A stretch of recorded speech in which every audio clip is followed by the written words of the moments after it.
Sunday மீன் எடுத்திங்கன்னா நான் சொல்கிற மாதிரி மீன் குழம்பு செஞ்சு பாருங்கள், சூப்பராக இருக்கும். எவ்வளோ கரண்டி சாப்பாடுனாலும் பத்தவே பத்தாது. தேங்காய் வாசத்தோட மணக்க மீன் குழம்பு எப்படி செய்கிறது பார்த்துடலாமா? நம்ம சேனலை சப்ஸ்கிரைப் பண்ணலாம், சப்ஸ்கிரைப் பண்ணிவிட்டு பாருங்கள். ஒரு கை நிறைய சின்ன வெங்காயம் பூண்டை வந்து கொரப்பாக அரைச்சி எடுத்துக்கலாம்.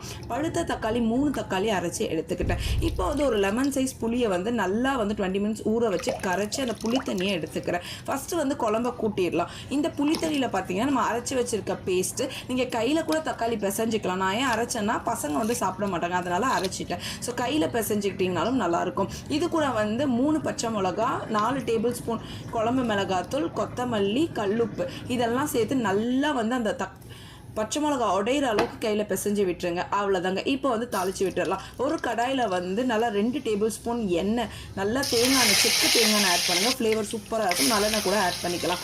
1 டீஸ்பூன் வெந்தயம், கடுகு, நம்ம அரைச்சி வச்சுருக்க ஆனியன் பேஸ்ட்டையும் ஆட் பண்ணிக்கலாம். நல்லா வதக்கிக்கலாம். வதக்கின உடனே நம்ம வந்து ஒரு மீடியம் சைஸ் நல்ல பழுத்த தக்காளி ஆட் பண்ணணும் கலருக்காக. 1 டீஸ்பூன் தனி மிளகாத்தூள், இதுவும் வந்து நல்லா கலர் கொடுக்கும் குழம்புக்கு. ஆட் பண்ணிவிட்டு லாஸ்ட்டாக நம்ம கூட்டி வச்சுருக்கிறதுல அதில் கொட்டிட்டு நல்லா பாயில் ஆகி திக்காகி வரணும் குழம்பு.